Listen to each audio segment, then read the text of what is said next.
Morning. Today's workout is a Pilates inspired workout, but what I want to do is work on core and arms using press up and tricep dip alternatives.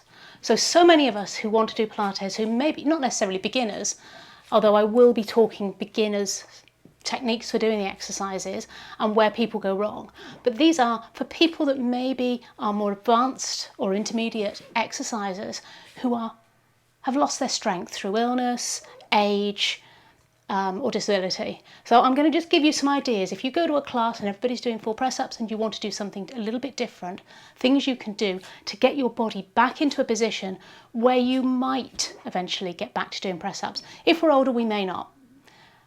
So let's get down to the mat. Oh, before I do get down on the mat, I've got a ball here. I'm going to bring my stepper over, my little step over as well. These are just some props that I'm going to use to give you ideas on how you can do some workout to strengthen your arms and your core using press-up type exercises in your home with just equipment you might have around. I've picked these items because they're small and easily portable. Okay, let's get down. I say to the mat, but to the mat, to the wall, to the door, wherever we're going to be working out, to work our arms and our core. I want to start by getting us in our Pilates posture, perfect Pilates posture even, feet hip width apart, centre of the hips, centre of the knees, centre of the ankles. Pull that belly button back towards the spine. You have a neutral spine. Maybe let's just do a couple of pelvic tilts. We want to warm the body up before, so we want the core area and the shoulders to be nicely mobile before we start doing these exercises. So tucking under, releasing back, tucking under, releasing back. Knees are slightly bent, nice and soft, and then let's just come back up to neutral. Watch you're not standing forward on your hips or sticking your bottom out. Let's circle the shoulders back. Up, back, and release down. Up, back, squeeze those shoulder blades together. Lovely, let's make it a little bit bigger. I'm taking my hands onto my shoulders to get a little bit more movement in that area. I'm going to come forward away from the wall. So while we're doing this, obviously you need to make sure there's nothing sharp that you're going to stand on. Take it bigger. That you're not going to bang your hands above on the light fitting or the walls. But also make sure that you aren't going to slip. Some of the exercises I'm about to do with you, we're going to do on an angle like wall press-ups. Just be really careful that you're not standing on a slippery rug, on a slippery floor. Okay, so what I'm doing now, taking up to a big V, down into a W.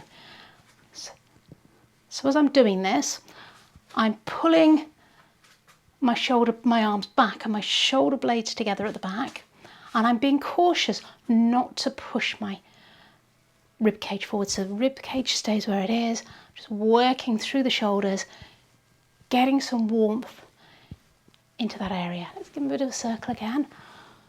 Well done. Take the legs a little bit wider. I'm going to do a little twist.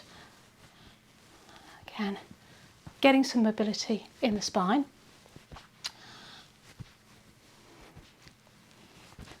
So I don't really like to concentrate too much on the negatives when I'm talking about exercise.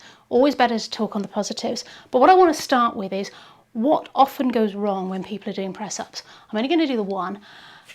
And this is, I'm going to grab my, if you look, I don't know how well you can see this, but our spines have these spiny processes on the back. So this is the front of the body, this is the back of the body. And when we do a press up, if you allow the middle of your back to drop down, these can push together, which in a healthy adult possibly isn't going to cause any problem at all. But if you've got osteoporosis or osteopenia, you really want to be extra cautious when you're doing these exercises. If you're strong and you do them carefully, shouldn't be a major issue. It isn't contraindicated. Having a nice strong core is good. But what happens quite often when people come to do a full press-up, and I'm just going to hold it, I'm not going to go into the press-up, is instead of being in this position as they go down, they allow their back to drop. And as you do that, those spines are potentially pushing together. And the whole idea behind this is to keep a strong core. So we want to be holding the tummy up. So if you can't hold your tummy up, that's one thing we need to work on. So there's going to be some lying on your back, doing some exercises. Not crunches, because again, people don't always like crunches, but some other exercises that will help engage the core. Now, as I'm concentrating mainly, sorry, hair in my face, on press up, a lot of the issue people find with press up is they're not even getting as far as the core because their arms or shoulders aren't strong enough. So I'm going to give you some ideas. If you've got a nice big Pilates ball or a footstool that's high enough that you can easily lean over, what you can do is lean over, rest your body on the ball so that your back isn't engaged, so your back isn't dipping, so it's supported, and you can actually do your press ups from here. Now I haven't got enough room there, I'm going to bring that back a little bit further, roll over. So I've got my feet on the ground to support me, you don't have to. So you might think of that as quite an advanced exercise, but with the feet on the floor, you're supporting some of your body weight. You can try different positions, so you can take the arms wide.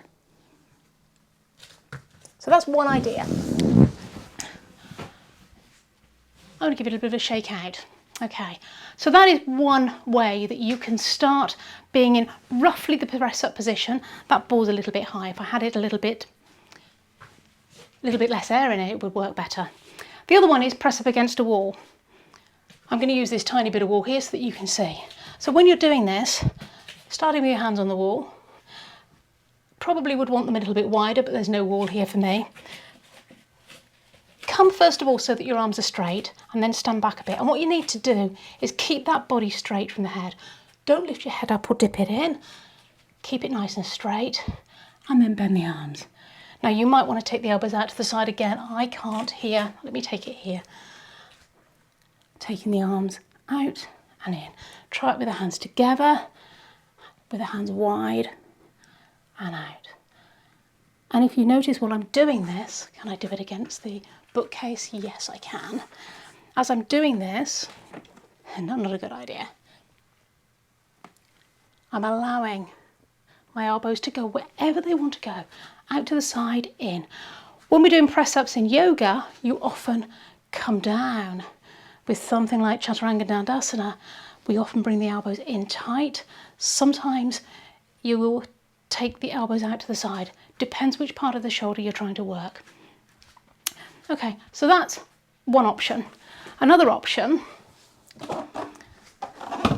is, well, obviously, our standing, 4-point kneeling, hands under the shoulders, knees under the hips, pull the tummy in. So watch that you're not arching your back down. Keep that head in line, look down between your fingers and bend those elbows down and up. And obviously you don't want to step directly under your nose because if you tend to slip, the last thing you want to do is bash your nose. So from there, if that's a little bit hard, what you can do is take it up onto a step. So this works in that box position as well. Also, if you have problems with your wrists for this, you can go onto this, or you can take the hands onto the edge of a step and come down. Now obviously that only works if you've got a step, but if you've got a stable footstool, again, make sure it's stable. You don't want it to flip over while you're doing this. Another one we can do, and you could do this on the bottom step of your stairs as well, as long as your wrists are movable enough, flexible enough even, is coming to the 3/4 press up. So it's a stage on from here, nice straight line, pulling that tummy in, but keeping that head up, and you can come down here. So you're adding the weight, so that takes it a little bit further. So that's another way of doing that press up. And then obviously you come away from that and we can do it here. And you notice I've only gone down a little way there. I'm going as far as I can. If you do these exercises regularly, don't do them every day, maybe every other day, every third day, you're going to start to feel a little bit stronger, or at least, bare minimum, you're not going to get any weaker. Another one is you could use a chair. I I don't like that idea because I think they're going to move, but a really good way of doing it in your kitchen, as long as you haven't got a slippery floor, is using that worktop. So you're going from this high position here to a worktop which is at this position. And again, I'm going to use my lower bookcase and hope it doesn't wobble. If you've got a lower bookcase, so watch, I'm not sticking my bottom in the air because that is something a lot of people do. Nice straight line and push down. So a little bit easier to do it, but watch that you're not sticking your bum too high in the air. You need to be feeling it in your core as you're doing it as well. But again, work on the arms first. If your arms aren't strong enough, get the arms stronger, get the shoulders stronger, and then you'll be able to use that exercise as a compound exercise that works the core. You're going to strengthen your back, you're going to work your arms, and you're going to work your shoulders. So that's that one. The other one is the tricep dip, which is another exercise I find a lot of people don't like.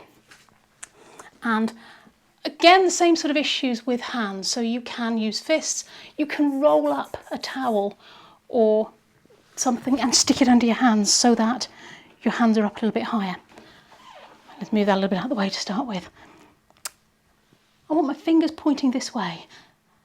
You can do slightly different work here or with the arms backwards, but you're not going to be working the back of the arms, which is the tricep. So when we're doing a tricep dip, hands pointing towards the body. And very easiest version is just to take the arms down and come back up. So that's the simplest version you can do. The slower you do it, the harder it is. So you can go down for a count of 2, 3, 4 even, slowly back up. You should be feeling it. So if you can come up and down easily, this is too easy for you. What you can then do is try taking the weight into your arms. Now, I can do it here quite happily. I can drop my arms down. Some of you aren't going to get that far, so in the short term, do a couple of this, one through the arms, and then take the weight up first. When you're doing the tricep dips in this position, make sure it's the arms you're moving, not just lifting up and down the bottom. So another way to do the tricep dip exercise to come between these versions and the full press-up version is to actually come onto a platform of some sort. My step's quite low. You could probably use the second step up on your stairs. It really does depend. I can't, my stairs go around a corner. But doing it here with that extra height is a bit easier. And the dreaded chair, again, always if you're going to use a chair, make sure that it's not on a slippery floor and that it's stable. Here. So this one actually is I find slightly harder than the other one because I can go lower and I can really work through the shoulders and strengthen the back of the arms, but you're going to feel it in your shoulders. Okay, let's just give a little bit of a circle. So from there, I said I'd give you some nice easy exercises for easier versions for the shoulders. Those people that then want to take it on, you have the option of doing all sorts of things, like taking the legs out straight, so the reverse, let's move the chair out of the way, the reverse of a press up by straightening the legs out. And if you're feeling really mad, you could always start lifting one leg off the ground to do it. Same with the press up. But we're not aiming for that. I'm aiming for getting our arms stronger to come from not being able to do a press up and not being able to come above here for the tricep dip to get a bit more strength there. So what I'm going to do next is let's just stretch through the body a little bit. I don't know how many of those you actually did or whether you're just watching me. If you did try some of those with me, you might want to circle the wrist to release them. Put the hands together, just give them a bit of a release, pushing the backs of the hands over so you're stretching. We had it that way, let's stretch it the other way. So I'm just pushing down on the back of the palm to stretch, and I'm actually feeling a nice stretch there through my tricep. Not a very strong stretch, but it is a stretch in the position I'm in. Okay, so a few more stretches to think about when you've been doing press-ups, planks, tricep dips. Stretch the shoulder. So you're going to take your right arm across. Now, various options here. I like to just put the hand on the shoulder and let it slide and push. You can take the arm out straight, hold it here, hold it here. Try and avoid putting pressure directly on the elbow joint. And you're feeling a stretch in this muscle here, the shoulder, the deltoid here. So although we weren't actively working or aiming to work the shoulders, particularly if you've got weakness in your arms, you are going to have found that you're going to be working those muscles as well. Same arm, take the arm up, down the back, so that it sits in the middle of your back. And then we're going to either push here, grabbing from the top if you can comfortably. Think about your posture when you're doing that. And those of you that are able to can grab your hands from behind, or I'm going to grab have a yoga strap here. If you can't reach behind, I can only just reach there on that side, you can use a strap and walk your fingers up. So some of you might be here, but you could do that. You're going to stretch both arms together. You're going to get that stretch in both arms done faster. You're going to get a better stretch. But again, if your arm's here when you're doing this, then that's where you're going to be. No point trying to do the other one if you can't get your elbow up by your ear anyway. Okay, let's change arms. Left arm, shoulder height, slide that arm across.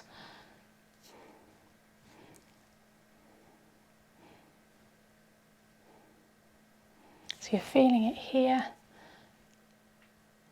in the shoulder or the deltoid, the muscle that covers the top of the shoulder here. And again, let's do our tricep stretch. Arm comes up, drop it down the back. And again, you've got your options. If you're here, you're just going to push. If you can get a little bit higher, gently on the joint, you can pull up, or you can clasp your fingers behind, or use the strap. So again, with the strap, drop it down from behind, and you can walk. So even if you're here, you can pull down slightly with this arm to get the stretch. If you can get the arms a little bit closer, you're going to feel a stretch in both arms at the same time.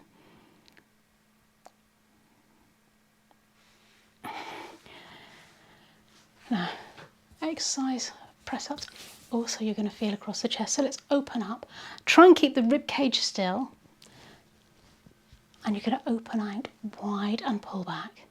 So that's one way you can do it.